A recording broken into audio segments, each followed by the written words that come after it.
Hi everyone. We still exist. Feminist Heretics still exists. You. You probably missed us because it's been a while. It's been a little while. This is gonna make our absence worth it. We do still make plans to meet and talk about things quite often, don't we? But we just somehow are busy, and I think that we do the talking ourselves recorded, then. and then we don't do the recording. Yes, that's true. We get it out of our systems, and then the Yeah. itch has been scratched. But we're gonna try today to do some public itch scratching. Horrible. Yeah. Which is Mary Harrington's Feminism Against Progress. So I guess rough plan, which we don't usually announce. We'll do our best to reconstruct her claims. Then maybe we'll chat a bit about what we think is her vision for the future, or her sort of what's her ideal, what's her plan, Yeah. and then talk a bit about some of the things that we kind of, I don't know, objected to or were bothered by or want to talk about with each other further. So do you want to start the reconstruction attempt? Okay, so let me have a go.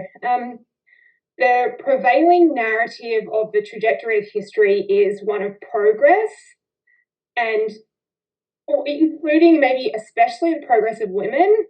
So once the property of their husbands, women can now vote, work, own property, like albeit I guess with qualifications, use contraception, terminate pregnancy. So it looks like the condition of women is improving. Mm-hmm. And Harrington wants to contest that narrative. She wants to say that what looks like progress isn't really progress for women, or it's progress only for a small minority of elite women. And I think her first point is, I might be doing a little projecting here because but I think her first point is that this narrative of progress relies on an ideal of the human being as an autonomous self, a self that's sovereign of itself, that's free from dependence of the wills of others. Yeah. Okay, so from the perspective of this ideal, it does look like we're progressing. So think about all the gains that I just listed. They are all things that have allowed women to be more sovereign of themselves, right? So they can work, so they're financially independent.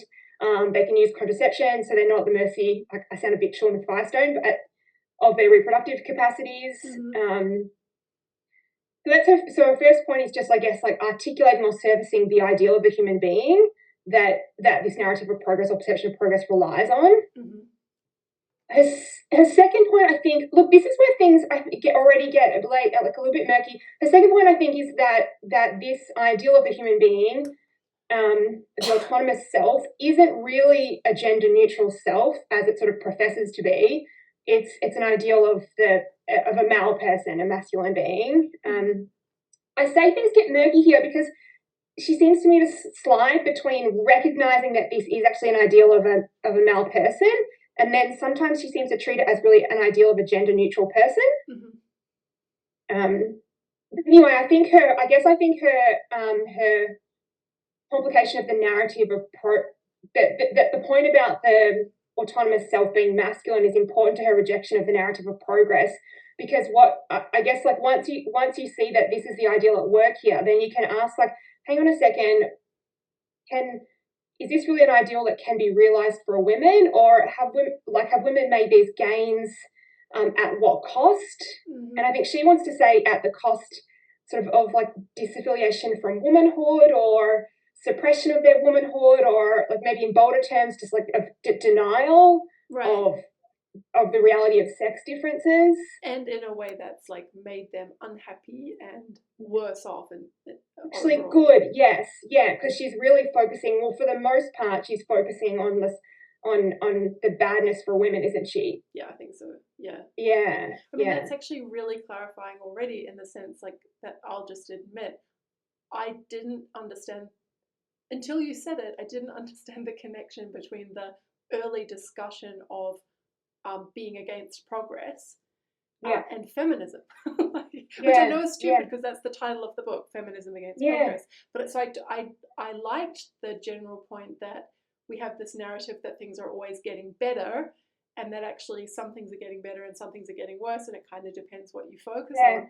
But I think I just I filed that away like, oh yeah, that's a good point about the idea of progress in general. And I didn't really this is perhaps useful for everyone. Yes, yeah. Or like it's a good counter to the liberal narrative, but exactly. But why the liberal feminist narrative in particular? Yes. How does that link up with progress made by women, or like feminist progress toward like a feminist future?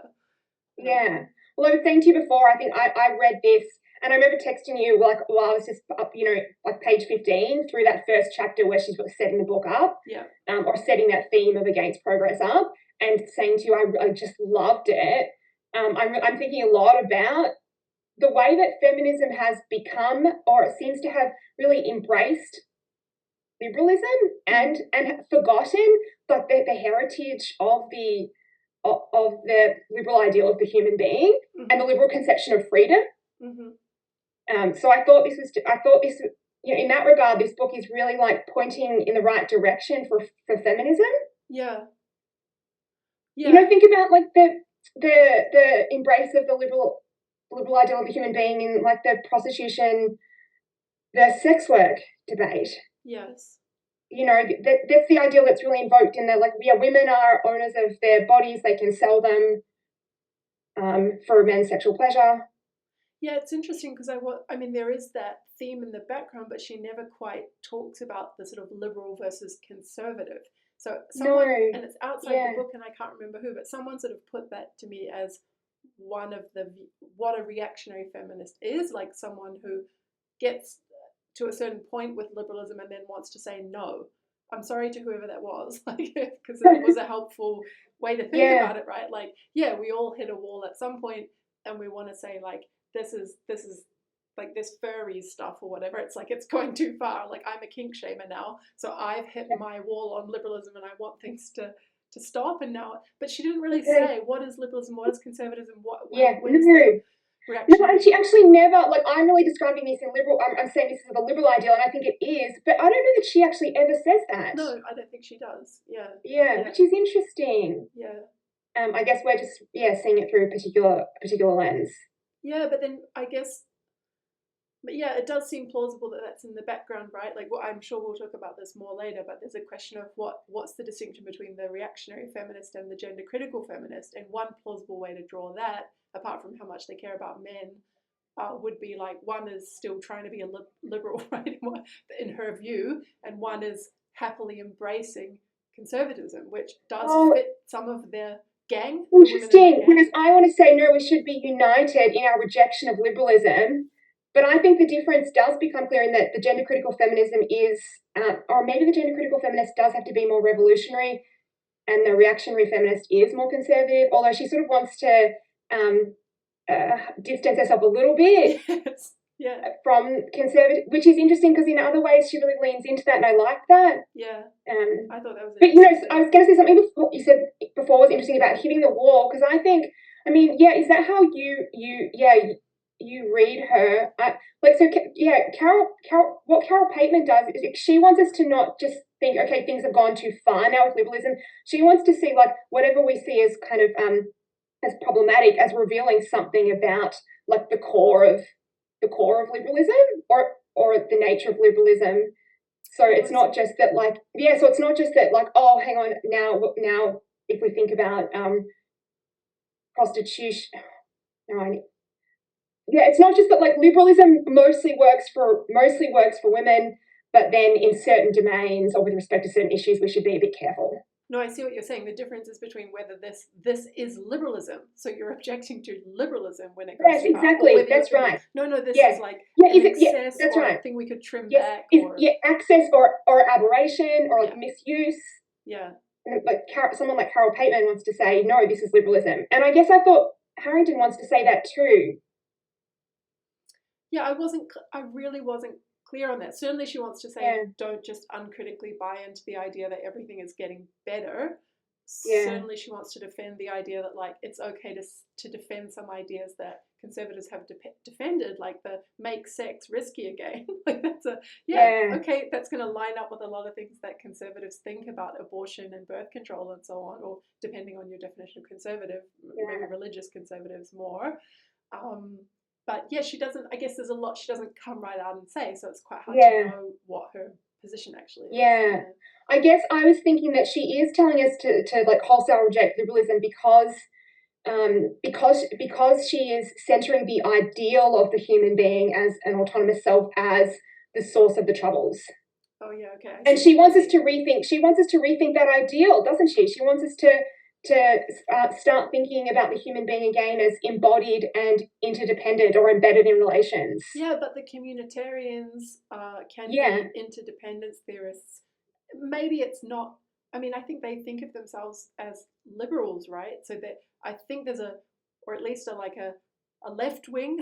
Is that there's some version of that that's not. It doesn't mean going conservative. It just means taking interdependence and collectives and communities much more seriously than we currently do. So I still think there's at least a leftist type reading of what she's saying that doesn't have the policy commitments that she sort of seems to be leaning towards. So I'm still don't know. Don't know. Okay, shall we also say, I think maybe just about the applications in terms of the reconstruction. So is it, I wasn't quite sure whether to stick abortion in or not, because that comes earlier in the book, right? So the applications part of the book is just get rid of big romance and be more practical about, like, settle for a good enough partner that you can do creating a family and a meaningful life together with. Marriage is an important part of the vision. Marriage. For the heterosexual. Sex separation and leaning into sex difference in the sense of each sex having their own spaces and stuff. And then this making sex risky again, which I said already, which maybe connects to the abortion thing. So if you want to make sex risky again, you want to also, that's a way to have less promiscuous sex because you might get pregnant, but it also has implications for contraception and abortion and things like that. Yeah, so I guess what's the connection between the two, the argument and the vision? She's saying, okay, so this is where the ideal of the autonomous self has gotten women. It's gotten some few women some material gains, or it's gotten them some does she even think that we've gained economic privilege? Well, at one book I did think actually, good. Okay, I'm glad you said it, because at one book I did think, wow, she's really, I think she's really overstating the gains that, like, this, like, that elite women have made, and I think that's philosophically and politically wrong. Like, this is a moment to say all women. You've all had the wool pulled over your eyes. Agreed. Yes. And you women, and actually that would be like you and I think, right? Like, you women who are kind of not having children, having an in ambitious the career. men's work. That's right. And because, like, we're the women who can succeed on this ideal, right? The ones who are, like, best able to suppress our womanhood. Yeah. Like the ones without male partners and without children. Yeah. I think, she should be saying to us, like, okay, so first, how sort of real or, like, unprecarious are those gains, insofar as it requires you to, like, pretend you're not women. And second, like, think about what that requires of you, like disaffiliation with womanhood, or like repudiation of your, or rejection of your class. I think that's right. There's often side remarks against the elite women who maybe are doing well out of this, but everyone else who kind of just wants to be a mother, or should want to be a mother or something, they've done awfully badly out of it, and so have all the people having terrible sex because the progress of sexual liberation. By the way, just very as a side remark, was that the most coherent reconstruction of Greer that you've ever read?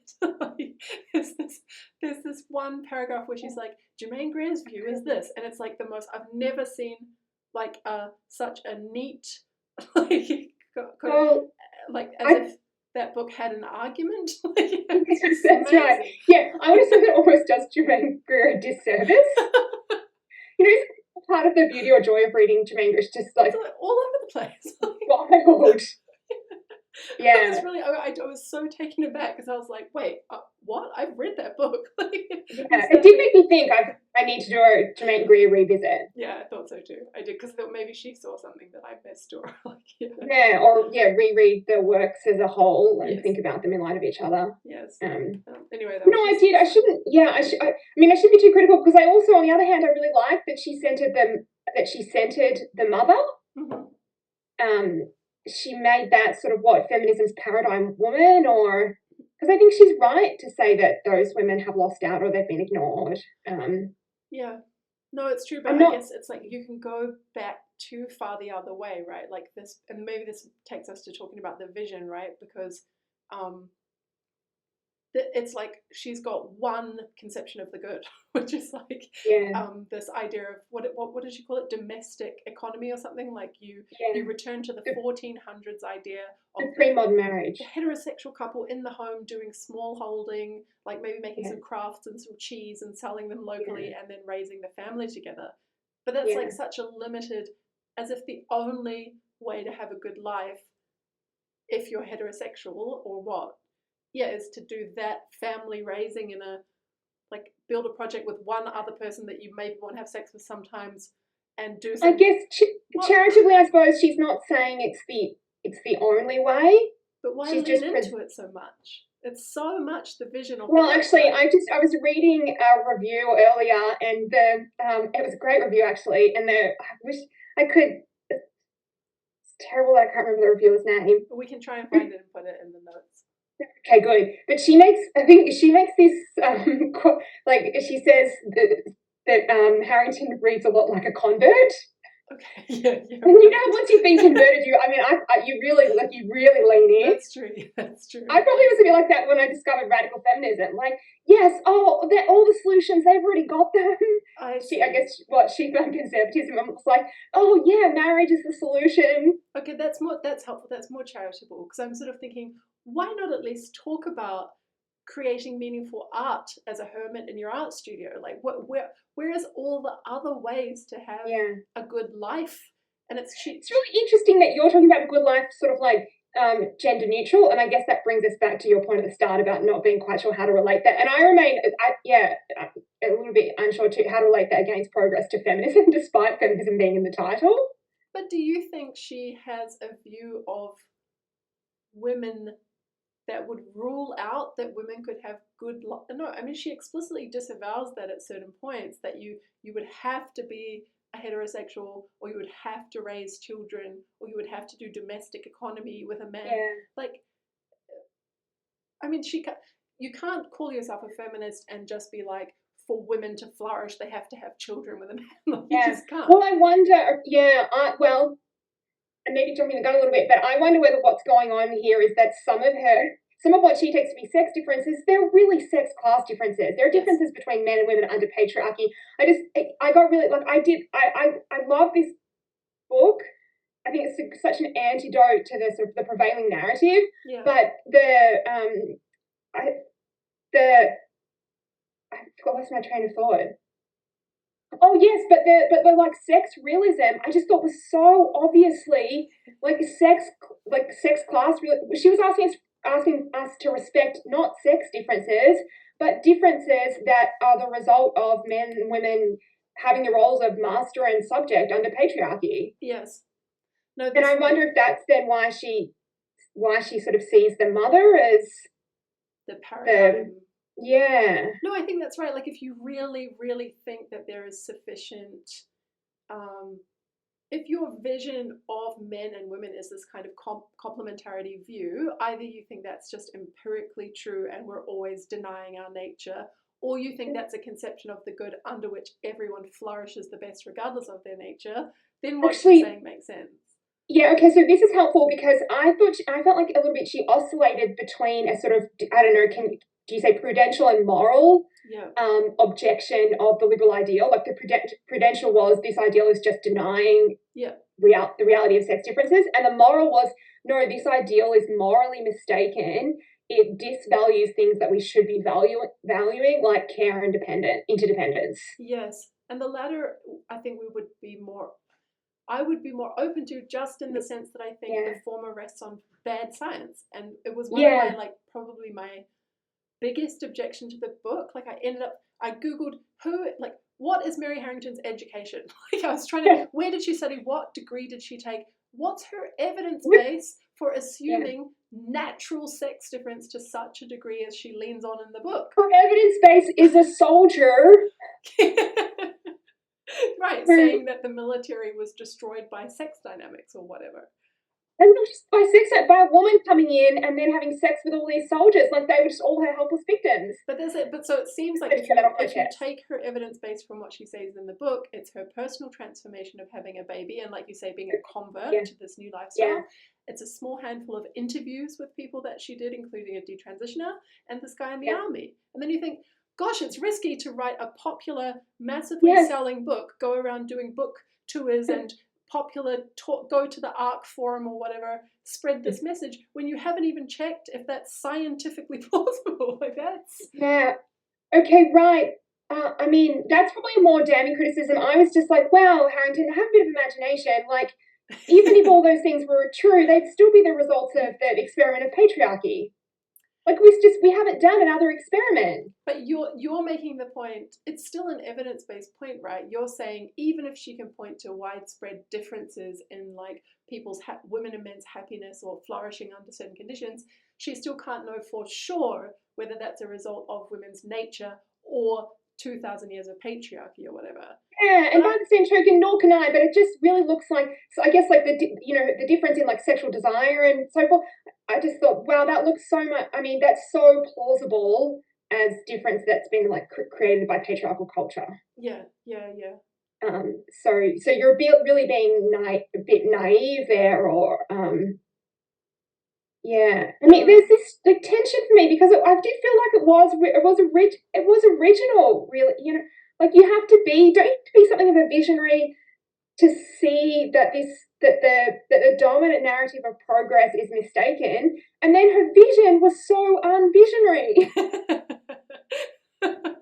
But this is the thing between what I would think of as the pastoralists and the technologists or whatever, right? Like, the pastoralists always want to go back and, like, live in harmony with the land or pick up some indigenous groups' rituals, and the technologists always want to, like, solve that problem with, like, skyscrapers or flying cars or, like, some new... Yeah, and I guess because she places so much of the blame on technology, then perhaps it's unavoidable that she approaches pastoralism. But what I did think was interesting was that she explicitly sort of, disavows that. You know, she has that, I wrote it down because I loved it. I think it's so poetic. You know, at the start of the section where she starts talking about the vision, she has this quote from a man I'd never heard of, who is a Colombian philosopher and atheist. So the epigraph to the section is, "The true reactionary is not a seeker after abolished pasts, but a hunter of sacred shades on the eternal hills." So she was like, don't worry, Kate and Holly, I'm not a seeker after an abolished past.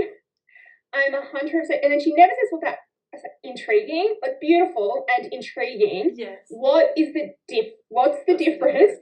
And how is a return to the pre-modern marriage not a return to an abolished past? But does that quote connect to the bit where she's like, oh, don't worry, I'm not a conservative because I don't want trad wives. I want to go back even further. In a way, it's not conservative enough because I want to go back even, or maybe she said traditional, not conservative, but no, it's not 1800s, it's 1400s. And that was supposed to be reassuring, like, don't worry. I know, I want to ask you, find the feminist future in the patriarchal part. Look, I'm prepared to grant that the previous iterations of patriarchy might have been better, in some, like, utilitarian way for women. Yeah.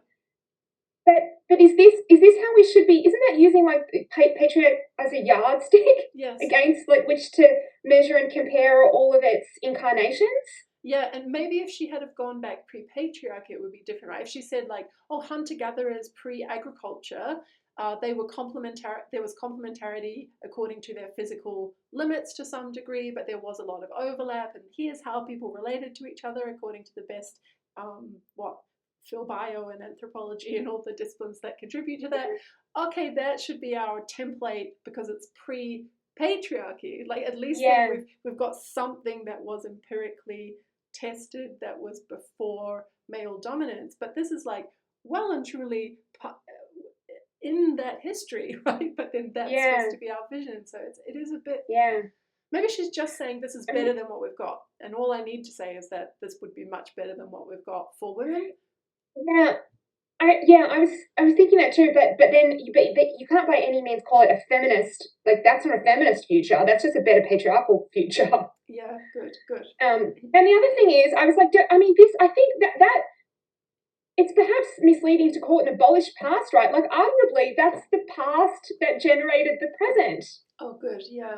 And I was thinking about so she wants us to return to marriage, and it really is a pre-modern marriage. So perhaps I'm being a bit unfair here, but Susan Moore Oaken and Carol Pateman are going to say, but marriage is just the other side of the autonomous self. The liberal autonomous self was the male head of the household. Part of his autonomy was his sovereignty over a wife. Mm-hmm. So she's sort of treating as the solution to the problem one half of the problem. I think I don't quite understand. Can't she just come back and say, yeah, her problem is the atomized individual because that misses out on all these good things, interdependent project making, and that gives such a strong sense of meaning. And now she's defending the settling egalitarian project together. Yeah.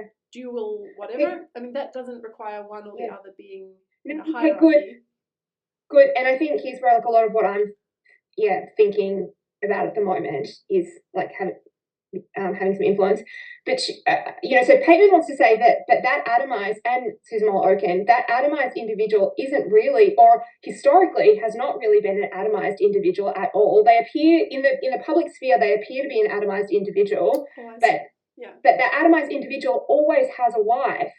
Oh, but and actually, yes, okay. and that wife and the wife's duties to him are part of how he gets to be an atomized individual. Okay, but can't Harrington just say, don't worry about history at all. Think about Kate and Holly, like you said earlier, right? Here's some typically atomized individuals, like just reading their philosophy books in their apartments and not having a husband and not having children and not doing economics, whatever it's called, with another person. So then what? And then she can say they would flourish more as women or what, as people, I'm not sure, if they were to take up this ideal. That then it doesn't rely on this history, of course, which of course you're right to point out that like that's been a bit of a myth actually, if that's supposed to be the man. But there are people like that now that are, I'm a hermit, right? So there are people that fit her template. Different conception of the good, total social hermit, no interdependence, no constraints, gets angry about having any constraints. Like I'm her, I don't know if you see yourself in that, but I certainly am her target. Like, and I don't think that you are. I guess, what is the target here? Is the target an ideal or a concept which has a history, or is the target something in reality? And I guess I thought it was the concept or the ideal. I feel like she wants people like me, right? And I thought she said that towards the end, like these women have been sold a false idea, right? And then they feel regret. Like there's certain women that she interviewed that say, I've only had one child now or no children. I feel duped by the progress theology or whatever. And so I thought it's supposed to be like, hey, women, like here's this whole lie you've been sold about progress theology and and it's none of that stuff is actually good for you. It's not going to make you flourish. Here's my alternative that I love it, so I think you'll love it too. And I'm like, no, I would not love that at all. Okay, so then what am I trying to say? Maybe then maybe I would say, well, I think she's really sort of dehistoricizing marriage to present it as good. Like so romantically. I mean, there are a lot of unanswered feminist criticisms and insights and questions in this book about marriage and heterosexuality and desire in this book. Yeah, I think that's fair. And I couldn't reconcile to the marriage being a solution with her. So in the when she's talking about she's arguing for sex separation or for the preservation of sex-separate spaces. Yeah. And what part of that argument is it about the difference in desire, in sexual desire? You know, because she's talking about she talks about women entering the military, and then about the way that creates the possibility for sexual relations, then everything goes wrong. Mm-hmm. And she's critical of pornography. And I was trying to like reconcile her, say, critique of pornography and of like popular sex acts like that are degrading of women with marriage being the solution. It's like, how can sexual desire be problematic for women in all of these ways, or heterosexuality be problematic for women, and then marriage be fine? Oh, so I thought part of the answer to that, which probably won't fully resolve the question, but was that the rewilding sex, making it introduces the risk because you could get pregnant, or is that the only risk? You could get pregnant. And I thought that was supposed to be, it gives the thrill and the taboo that you previously put onto pornography, kink, BDSM, and so on. So I thought this was supposed to be like, oh, how about we get our thrills in another way, the chance of pregnancy, instead of like strangling each other. Some of the feminist, like, I think the critique, I mean, for that, the Buying Sex book that I think you and I talked about a bit when I was writing it, that stuff about the ratcheting up of pornography, right? Like and that fits with the thing she was saying about the quote with the guy that was like, I'm so sick of looking at asses on Instagram all the time. Yeah. Okay. So what is her thought that like once we removed the risk of pregnancy? So I guess I thought because okay. So I thought she was saying once contraception came on the scene, women could no longer say no to men, and I just thought, wow, that's like, she hasn't asked any questions about like, why is it that women feel that they just can't say no? Why do they need an excuse? Right. Really, did contraception ever give women the excuse that she and Louise Perry seem to think? Yeah. And that doesn't explain like that. It doesn't explain why sex is the way that it is. It doesn't explain the strangling and. But do you mean you don't find her empirical claim plausible, that we all want a little bit of like thrill and there's some French word that I'm unable to think of, but you think it's just not plausible that that's being displaced onto all this other stuff?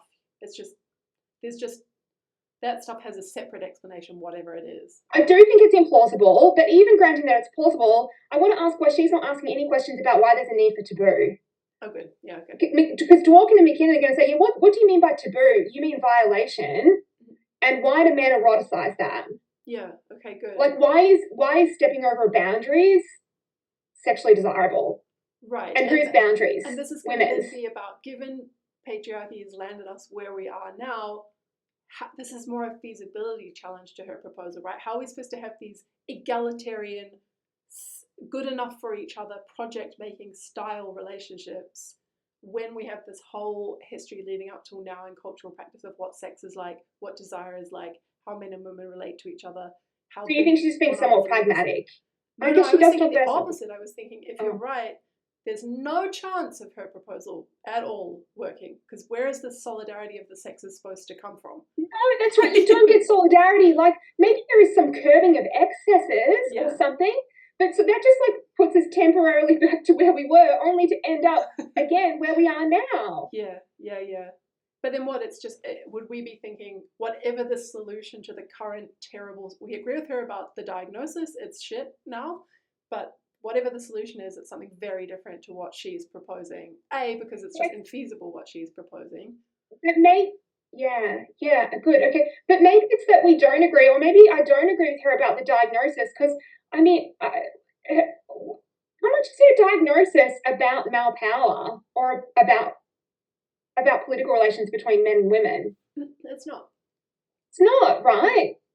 That would be my diagnosis. Yeah, but like, I thought, for a book with feminism in the title, what is really so absent here is a critique of power. Yeah, but I think this comes from the complementarity, right? Like, if you really think men and women are really different, and the problem has been feminists mistakenly shooting for a sameness ideal and therefore stifling women's true nature, it's very hard to then take up some of their analysis as useful, right? And then, so I think maybe she's, and maybe Louise does that a bit too, like you're so busy pushing back like on the wrongs of second wave and third wave feminism that you're not being charitable about, like, all the things they might have gone right and that we might need to take through.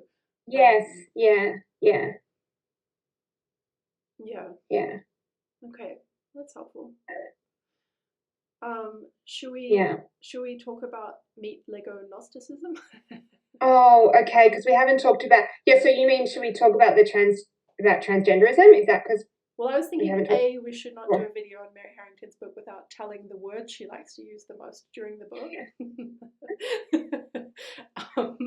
And then maybe it takes us to this question of how much these concepts, so meat Lego Gnosticism and cyborg theocracy, I think you and I both, from talking before the video, have this question of like, is this a thing about trans stuff, or is this a much broader thing? And then maybe I had the question, is this just a repackaging with a fun label of a very old observation and problem, or is it really something new? So here's what I thought. Tell me if this is the correct descriptive reconstruction. The meat Lego is the body parts. It's like Legos made out of body meat. And the Lego implies you can rearrange them at will. That's the kind of trans or transhumanist project. I wasn't totally sure if it's both or just the trans project. And then the Gnosticism is just the old idea that we are like purely thinking things or purely rational creatures or consciousnesses or maybe souls, all that old philosophy that is very familiar. So the only novelty, if there is one, could be putting the Gnosticism together with the meat Lego. Like we're just purely virtual avatars, or we're purely thinking things, or we're souls, and so our bodies are not connected necessarily to those souls or thinking things, and so we can rearrange them as we like, or we can curate them and self-express and do whatever. Is that right? Yeah, okay. So yes, well, let's see if we converge. I may be doing too much reconstruction here, but I was trying to tie this to her repudiation of the ideal of the autonomous self. Yep. And I was thinking, okay, so what because she swings between the autonomous self and the disembodied self, and I was trying to figure out what the relationship between those two things is. Good. And I think, do you think it's something like the autonomous self, to be fully autonomous, can't be at the mercy of its of its body? So fully autonomous self. That seems right. Yep. So it has to be. So it has to be disembodied, and then the body just becomes another thing that it gets like willed its sovereignty over. That's interesting because, I mean, at least in the history of all the philosophical discussion of autonomy, that is not part of the discussion, right? So the Gnosticism part does seem really necessary to that reconstruction that you just gave. Like, because we always talk about the importance of autonomy, but we mean like for you, Kate, the embodied being who has those parents and this nationality or whatever, like she should get to make decisions over what her life is like. But we don't mean including whether she's a Sudanese grandfather. we never mean that. But maybe that is, I guess I thought she was saying that is where the ideal will like sustained to its logical conclusion will lead you. But that seems false to me. That just seems like bad criticism of autonomy as an idea. Of course, it seems like there's things to criticize, right? Like the idea of that we're all just like souls floating in the abyss, or that we're pure consciousnesses and this is a inconvenient carcass to carry my consciousness around. That sort of dualism, I think, can be criticized on those grounds, but just the idea of saying it's really important for humans to be self-determining and self-governing, I don't think that logically leads to the end point of like including meat Lego, like including the rearrangement of all their parts. Although, doesn't it? Because, we have said, women are owners of their bodies, and on that basis they should get to have abortions. And I just so once that thought is up and running, that's the relationship in which we stand to our bodies, and our bodies just like bits of property that we own, and we can do with them whatever we want. We can they're just like our Lego. Well, I mean, I guess you could say yes, and then just point to the like social points where that has come up, like where we've hit up against a wall, right? Like we're not allowed to sell our organs, and we're allowed to like body modify, but there's a big controversy about scarification, because is that just torture, right? So I think intuitively there are lots of limits to what we're not allowed to we can't sell ourselves to be eaten by someone else, and that's right. This has been a site of real debate. But of course some people think the limit goes, we're libertarians about our bodies too, or whatever, like whatever we consent to. And maybe the debate is becoming less of a debate. I don't know. Is that what she thinks? I suppose if that was the view, it would make sense. I can see the argument then for like why you would want to say no, the independent, autonomous, atomistic person, the ideal, of course, takes you to transgender and transhumanist ideologies, and is compatible with a sort of techno, like a dualism about uploading the self or whatever else. I guess it's not how I've ever thought about autonomy as an ideal. So it's just a little bit dissonant, but I can see that. I think I was just trying to sort of unify like disparate pieces of the book. Yeah. And I was trying to work out how she moves from talking about the separate self to the disembodied self. Yeah. Like the self that's free from dependence of the wills on dependence of others' wills, to the self that I see. It doesn't really have a body, and you can make all of those. You can make a whole set of one of those sets of points without going that far, right? Like you can say, why is our ideal that I'm like, a hermit doing my art in my art studio, rather than a person that has family or caring ties or what, you can do that, but thinking, if I'm the embryo that I am has a sex and a race and a like, you don't. You can do all that critique without having to think I'm just interchangeable, self-curating Lego blocks. I guess it depends on how much we think like identities constrain people's freedom or something. Like But do you think she's building, because the progress theology, you think she's just seeing it as all that is kind of built in? No, I don't know, and I had trouble connecting these things, but I was trying to. Okay. Like that was what I couldn't work out really, how her critique of transgenderism really fit with the I guess she's just talking about the progress narrative in general, and this is part of it. She's not even thinking about. I was trying to treat it as a coherent narrative. And maybe the progress narrative isn't a coherent one. That seems to make sense if it's just like there's this very broad set of ideas. Things are always getting better. Technology is improving things for women. Maybe if the women thing's part of that. Freedom is independence. And then somehow the trans thing, it's a natural fit within that much broader ideology, because we're free to create our bodies or choose our sexes, or our embodiment is less important. And but then there was also along the way, I just wanted something. I just thought, like, I wanted something more systematic account of how they all fit together. Because then also she sometimes she talks about like authenticity and self-expression. And I was like, how do all these relate? Like autonomy, And the cyborg theocracy. Is the cyborg just another word for the meat Lego Gnostic person?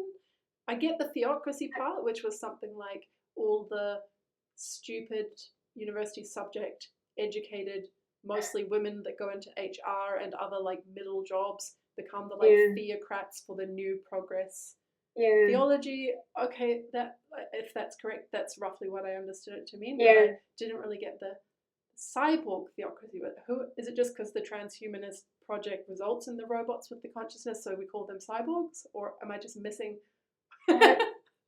No, I don't know. All I could hear was Donna Haraway. Doesn't she have a cyborg manifesto? So it was, but then it's like, if your problem's more transhumanism than transgenderism, would have been helpful to say that. That's what I thought too, and then I was like, and is it really transhumanism? If the ideal is the masculine being, then shouldn't we be expecting not transhumanism but transfemalism or trans? And then it's like, okay, well now you've got an account of trans manhood, but why are the trans women trying to flee masculinity and humanity and autonomy? Good. And I don't know what the explanation. I mean, unless again, I suppose someone could try to blame feminists for that. So in the spirit of blaming feminists, yeah, it would be something like, oh, the demonizing of the white man that makes him want to just like peel off his skin. And was that actually one of the trans stories in the book, or am I mixing that up with something else? Oh no, I think it was. Yeah. Right. So anytime you call people an oppressor, they end up hating themselves, and so they'll flee because they want to be good. That's a sort of. Is it like, what does feminism have power or not? Does feminism what? Have power or not? Like, yeah. What's the claim? Well, I guess she thinks it does, right? Because she's thinking, this sameness stuff has gotten us in a lot of trouble. Yeah. So maybe she does think, and one of the other bad things it does is blame men for everything. Yeah. No, you're right. But then again, this is the other thing I liked about the book. She's really pointing or directing our attention to the interests being served, right? It's like whose interests are being served by women entering the market and by transhuman pharmaceutical companies, in the case of transhumanism or transgenderism, pharmaceutical companies. Yeah. So then maybe it's like feminism has less power than it thinks it has, or is less responsible for its like supposed gains. Well, than it thinks there's certainly hints of that, right? Like you thought it was feminism, but it was actually a washing machine, or you thought it was feminism, it was actually the pillow, like that. It was the industrial, Yeah.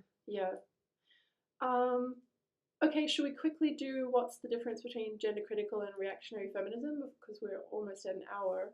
Or did you have anything more pressing that we should finish with? No, I don't have anything. Yeah, that sounds good. Okay. Yeah, okay. Okay, so, well, I mean, what is the reactionary feminist? The reactionary feminist is meant to, it's not a liberal, but she's also, we're sure, not a conservative. Mm-hmm. I'm not sure where that leads. Maybe the reactionary feminist is more pragmatic, where that leaves us? Could be. The only thing I noticed that she said very explicitly was like, gender critical feminists are really obsessed about women-only spaces for women. But the reactionary feminist also cares about male-only spaces for men. Yeah. And then I had a bit of an alarm bell, like, are we going back to bell hooks' third way of feminism is for everybody? Like the difference between the gender critical and the reactionary is like, we're also working for men's interests, in which case, again, not feminist. Well, yeah, I guess if the problem is the denial of sex difference, then, I mean, there is a question about, why do you think that denial has been so bad for women? Yeah. Like, and why isn't the book more about how it's been bad for both men and women? Yeah. Because the solution is a bit how it's been bad for both women and men, and how women need to leave men alone. Like, totally, stop good. But then seeking access to men's pursuits. Call the book Against Progress. I mean, I think question. I think, like, why? What does she think the relationship between this and feminism is? Yes. And I can see, again, if you're just doing a humanist or universalist story about what's your conception of the good, men and women living in harmony, men being men, women being women, men not committing suicide all the time because they have no friends. Okay, cool. So what makes men sexy, respectable, nice partners? Having more men's sheds or whatever. Fine. Tell that story. Again, I think, probably this whole book would have been more plausible if it was just called Against Progress and it didn't make any claims to feminism. Yeah, whereas I guess I thought, this is going to be a book like for women as a class. Yes. Yeah. Maybe it made it did make some gestures to that, right? Like, it's not good for you, or it's not good for all the 70% of women who want to. And actually, I feel like, in effect, like, now I feel like I'm giving it a hard time, because in effect, I think it's much more for women as a class than most of the other books that have been written, over the recent decades. No, that's fair. I mean, we're allowed to criticize it on its own terms, right? So especially we are radical feminists, and we both, I think, would say we're gender critical feminists. So now we're being set up as a sort of like an opponent, but where's So, because do you think, does Harrington not consider herself a gender critical feminist? I don't know. I just noticed that there's these references, right, to like us versus them. Although at times she does say in terms of like the sex separation, like, I guess she's saying we converge. I thought she was treating this as interchangeable, the reactionary and the gender critical. But I suppose she's just saying, here we converge. I think we converge on the women-only spaces, but we go further. We, the reactionary, go further. And I think when I asked Louise Perry about this, she said the conception is that gender critical feminism is a kind of umbrella, I think. Is that right? Or am I... Because there's that thought, and then there's the thought that it's the difference between the difference feminists and the radical feminists. And that's not. I think, do you think we could treat it as an umbrella now, like, because we're all in solidarity on the immediate, like, and pressing issue? The women. But I do, like, as we, yes, and respect for the reality of men and women. Though I did think this helped to make clear to me what the difference is between the respect, like, if you're how do you put it, sex complementarian, then I think then what you want is respect in the sense of sort of some deference to or appreciation of differences. Yeah. Whereas I don't know about you, but I want respect for women's history, respect, like, acknowledgement. Yeah.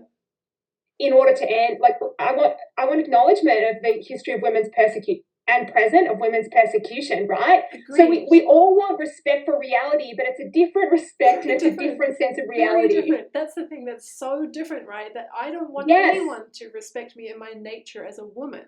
That's not insane. Like, to me. So what you and I are both saying, I think we both feel very strongly about. We said it's insane, right? Because in other contexts, I'll invoke that. And what do you mean? For prudential reasons. Or I think fine, yeah. Or, like, when I'm talking to the guys at the gym about sport. Yeah. And the need to protect your knowledge space. I mean, maybe that's different. But I get what you're saying, but I still think it might still be the same thing, right? It's respect for women's history of persecution. It's respect for our treatment as a class, because this is where that class has gotten us. Like, this huge gap in sport that might be narrower, but for our history.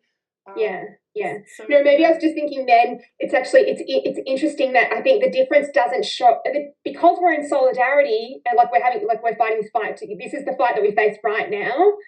Like, I think these differences, they don't really come to the or it takes a bit for them to come to the surface, or perhaps because we're always like we're having to like our opponents are the progress people or the trans activists. But maybe once we've had that fight or that then the fight actually emerges as one between us. Yeah. Like the reactionaries and the gender critical. Yeah, good. Didn't I steal this idea from you and deliver it to Louise? Like, we're friends for now, but we'll be enemies later. Yes, that's yeah. I mean, it's good to think about the later on, isn't it? Yeah. No, it's true. And I think that is kind of funny if you already are planning for it. Like, see you later, future nemesis. Let's start acting like the real debates, the debates between. The real debates are the debates between you and Mary Harrington. No, that's true. And I do like this idea that we just stop giving so much airtime to the ridiculous and academic pontificating of the feminist philosophers or whatever, or all these other the gender studies and the critical theory disciplines. They're not doing feminist politics at all. No, and they're not saying are they saying anything? Well, they're saying they're trying really hard not to say anything. Yeah, but they're not saying anything about the world, right? But they're following their own. Yeah, that's fine. They can do that's an academic. It will get you things published. It will get you a promotion. Yes. That's fine. You do your thing. Please stop calling it feminism, because there's women out there that actually need you. And in that regard, I thought, this was this was invigorating and great to read. No, I agree with you. I think it was a really great read. That's it's. I mean, again, maybe people who watch don't know our disciplinary norms, but it's probably worth saying that the more vigorous of a discussion and argument you can have about a piece, the better the piece was, right? Yeah, that's right. It gave you so much to think about. Yeah, so that I agree with you in that sense. Despite being antagonized by certain. I know. Yeah, I'm really oscillating between how much I love and how I really feel antagonized. Yeah, you should read it, but she's wrong. But you should read it. Okay, perfect place to leave it. Nice to see you. Thanks. Thanks.